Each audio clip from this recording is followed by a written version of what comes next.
am Constantine, once emperor, now only a soul addressing yours. You know my name from triumphal arches and histories, from councils and creeds stitched to my reign. You have heard that I saw a sign, that I favored the Christians, that I stood beside bishops and bound an empire with a symbol. These things you know. What you may not know is the truth of my heart. The confession.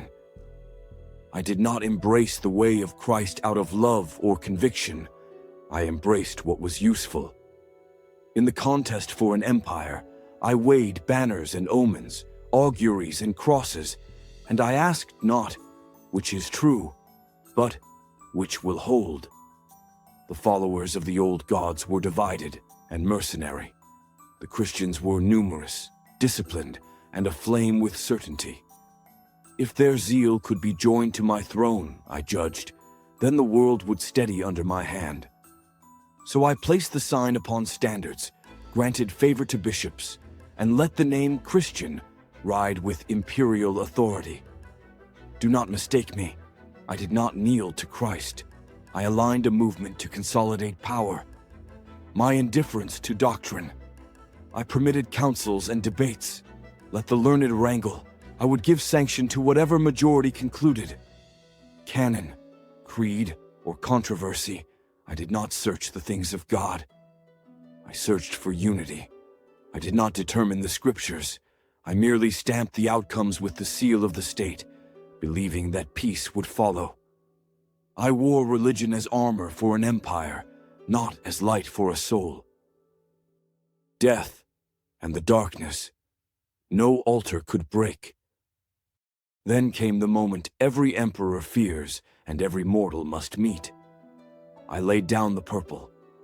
With the breath gone from my body, I entered a realm I had not prepared to face. There is a darkness beyond earthly night, a loneliness unsoftened by triumphs, a reckoning where titles cannot purchase shelter. I discovered myself there, not as Augustus, but as Constantine the man, ambitious, calculating, proud, and the weight of what I had done pressed upon me. Masses were said for my soul, incense rose, names were intoned. None of it moved the darkness. Rituals cannot bribe reality. The pageantry I once trusted could not open a single door in that country of the spirit. The light I never sought. How then did the night break? Not by argument, not by rank, not by the old bargains of power. A whisper reached me, first like a rumor from a far shore, that the Father's divine love is real, living, and able to flow into a soul that asks, not favor for a throne, not pardon by decree, but love, substance of God, entering the very core of a person to make it new. I had schemed with symbols of religion and never sought its heart. Yet in that poverty, I did the simplest thing I had refused on earth. I asked, Father, if this love is real, let it come. Not to my name, not to my empire, to my soul. At first, a dawn, then warmth, then an inflowing that was not mine and yet became mine, changing what I desired, what I feared, even what I was. This was no imperial clemency. This was new life, the new birth, by the entrance of the Father's own love. Years passed, by your measure or none at all, and I learned to receive more of this love, to release what had chained me, to become small enough to be made great by heaven. The darkness thinned, and then was gone. Where I stand now, I speak to you as one who dwells now among redeemed spirits, what your teachers might call the celestial. Do not glorify me for this.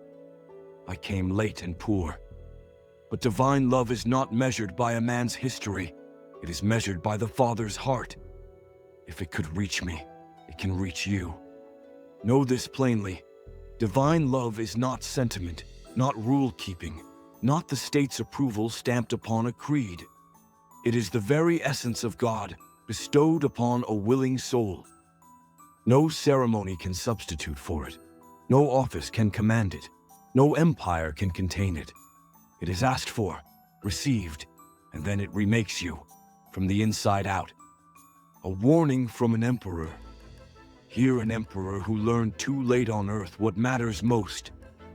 Do not confuse religion allied with power for truth allied with love. Do not mistake uniformity of doctrine for unity of the soul with God. Do not suppose that state protection proves divine favor. I tried to stitch peace with imperial thread. Only love holds. If you build your hope on politics, it will crack. If you settle for argument, your heart will starve. If you cling to reputation, you will find it weighs too much to carry beyond the grave. What I ask you to do, now, you do not need a council, an edict, or a throne. You need a prayer that is real. Say it in your own words, but let my words serve if yours falter. Father of love, open my soul to your divine love.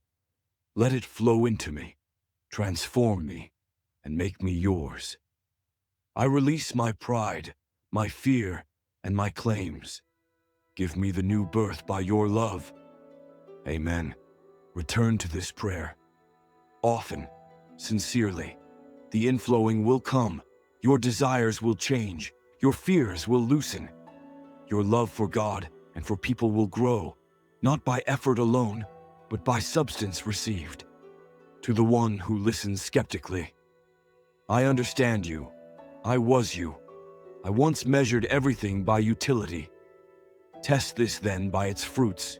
More humility, more kindness, less bitterness, a courage that does not depend on enemies, a joy that does not depend on thrones. If these fruits appear, keep asking. If they do not, ask more honestly. My final word, history will continue to argue about me. Let it. Arches will crumble, books will disagree. But you, who hear me now, your soul is more valuable than any empire. Choose the love I refused when I wore a crown. Receive the love that raised me when my crown meant nothing. God is love, and his love can be in you. I am Constantine, no longer claiming the world, but gratefully claimed by the Father's love. May that same love find you now.